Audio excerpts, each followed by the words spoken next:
로마서 7장. 형제자매 여러분, 나는 율법을 아는 사람들에게 말을 합니다. 율법은 사람이 살아있는 동안에만 그 사람을 지배한다는 것을 알지 못합니까? 결혼한 여자는 그 남편이 살아있는 동안에는 법으로 남편에게 매여 있으나 남편이 죽으면 남편의 법에서 풀려납니다.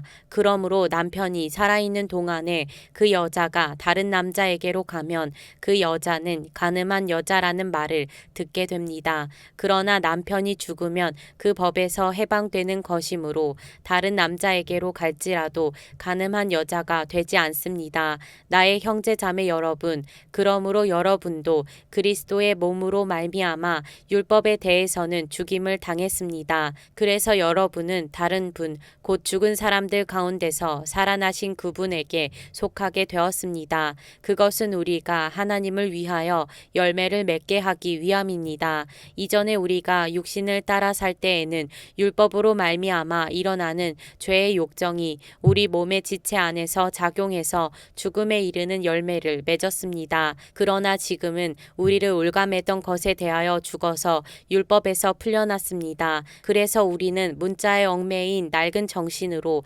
하나님을 섬기지 않고 성령이 주시는 새 정신으로 하나님을 섬깁니다. 그러면 우리가 무엇이라고 말을 하겠습니까? 율법이 죄입니까? 그럴 수 없습니다. 그러나 율법에 비추어 보지 않았다면 나는 죄가 무엇인지 알지 못하였을 것입니다.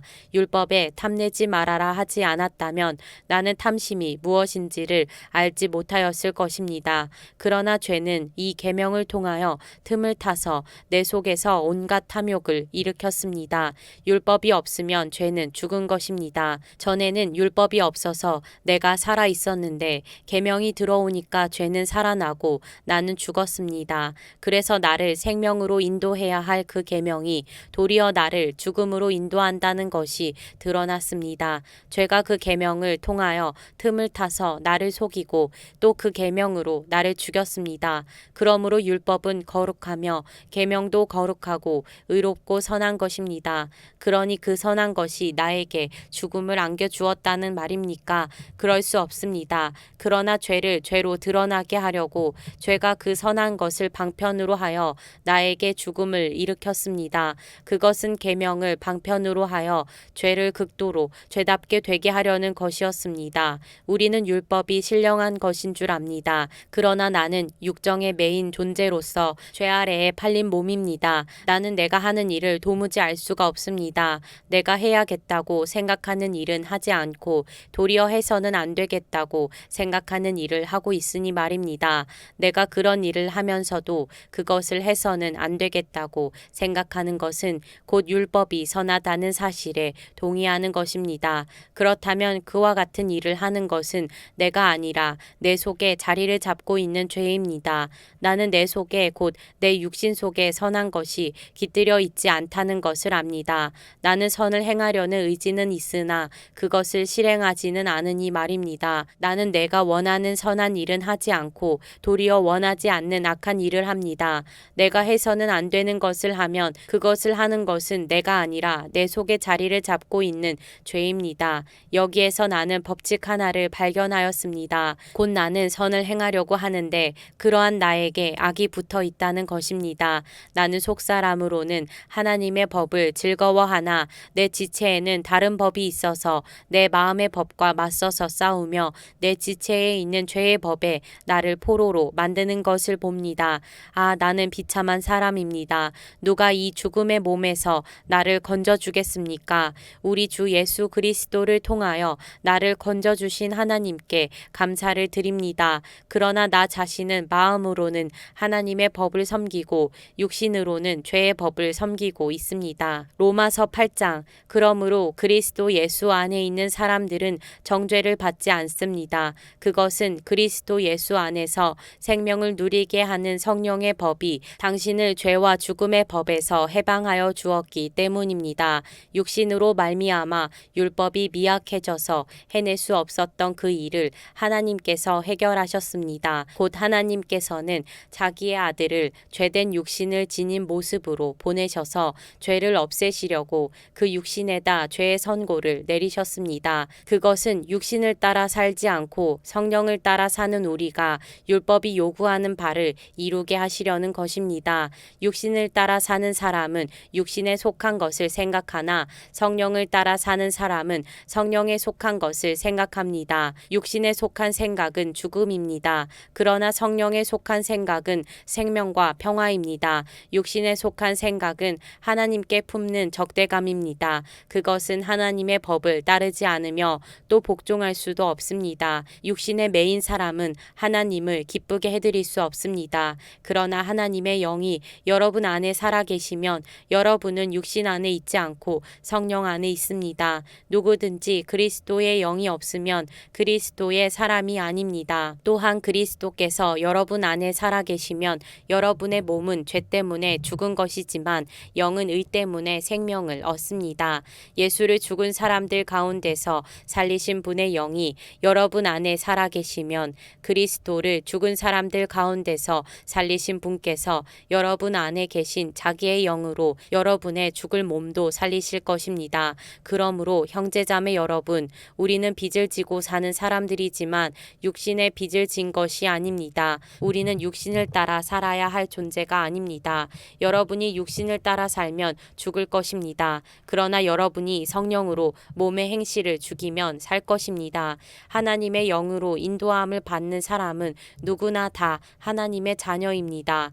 여러분은 또다시 두려움에 빠뜨리는 종살이의 영을 받은 것이 아니라 자녀로 삼으시는 영을 받았습니다. 그래서 우리는 그 영으로 하나님을 아빠 아버지라고 부릅니다. 바로 그때에 그 성령이 우리의 영과 함께 우리가 하나님의 자녀임을 증언하십니다. 자녀이면 상속자이기도 합니다. 우리가 그리스도와 함께 영광을 받으려고 그와 함께 고난을 받으면 우리는 하나님이 정하신 상속자요 그리스도와 더불어 공동 상속자입니다. 현재 우리가 겪는 고난은 장차 우리에게 나타날 영광에 견주면 아무것도 아니라고 나는 생각합니다.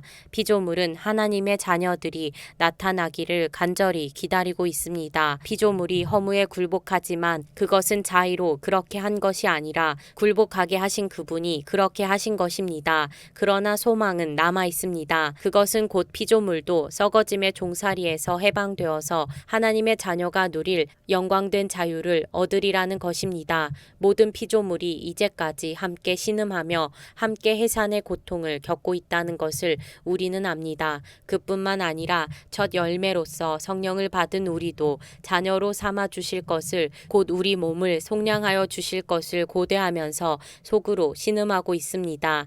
우리는 이 소망으로 구원을 얻었습니다. 눈에 보이는 소망은 소망이 아닙니다. 보이는 것을 누가 바라겠습니까? 그러나 우리가 보이지 않는 것을 바라면 참으면서 기다려야 합니다.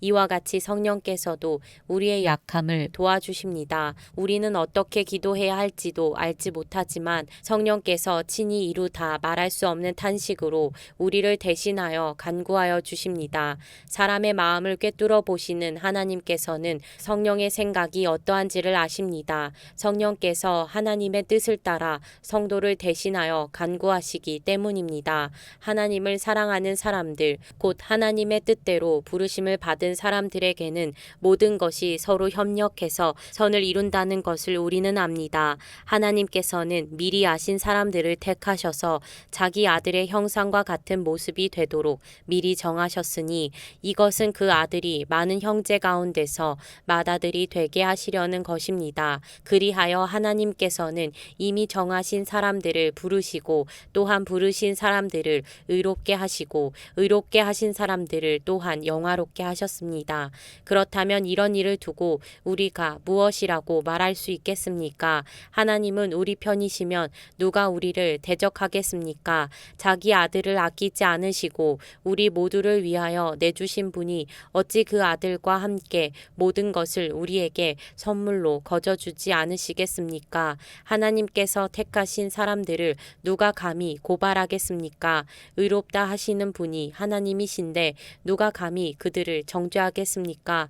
그리스도 예수는 죽으셨지만 오히려 살아나셔서 하나님의 오른쪽에 계시며 우리를 위하여 대신 간구하여 주십니다. 누가 우리를 그리스도의 사랑에서 끊을 수 있겠습니까? 환난입니까? 곤고입니까? 박해입니까? 굶주림입니까? 헐벗음입니까? 위협입니까? 위협입니까? 또는 칼입니까? 성경에 기록한 바 우리는 종일 주님을 위하여 죽임을 당합니다. 우리는 도살당할 양과 같이 여김을 받았습니다. 한 것과 같습니다. 그러나 우리는 이 모든 일에서 우리를 사랑하여 주신 그분을 힘입어서 이기고도 남습니다. 나는 확신합니다. 죽음도 삶도 천사들도 권세자들도 현재일도 장래일도 능력도 높음도 깊음도 그 밖에 어떤 피조물도 우리를 우리 주 예수 그리스도 안에 있는 하나님의 사랑에서 끊을 수 없습니다. 로마서 9장 나는 그리스도 안에서 참말을 하고 거짓말을 하지 않습니다.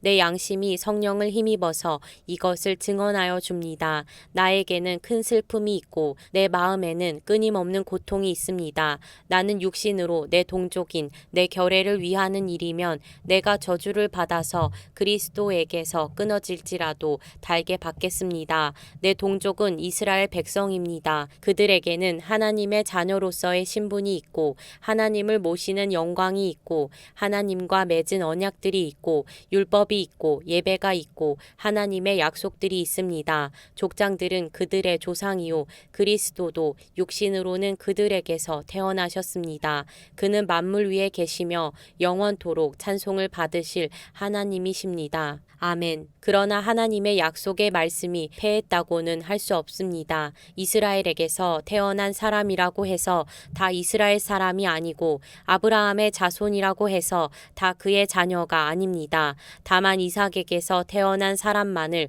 너의 자손이라고 부르겠다 하셨습니다. 이것은 곧 육신의 자녀가 하나님의 자녀가 되는 것이 아니라 약속의 자녀가 참 자손으로 여겨지리라는 것을 뜻합니다. 그 약속의 말씀은 내년에 내가 다시 올 때쯤에는 사라에게 아들이 있을 것이다 한 것입니다. 그뿐만 아니라 리브가도 우리 조상 이삭 한 사람에게서 쌍둥이 아들을 수태하였는데 그들이 태어나기도 전에 무슨 선이나 악을 행하기도 전에 택하심이라는 원리를 따라 세우신 하나님의 계획이 살아있게 하시려고 또 이러한 일이 사람의 행위에 근거하는 것이 아니라 부르시는 분께 달려있음을 나타내시려고 하나님께서 리브가에게 말씀하시기를 형이 동생을 섬길 것이다 하셨습니다. 이것은 성경에 기록한 바 내가 야곱을 사랑하고 에서를 미워하였다 한 것과 같습니다. 그러면 우리가 무엇이라고 말을 해야 하겠습니까? 하나님이 불공평하신 분이라는 말입니까? 그럴 수 없습니다.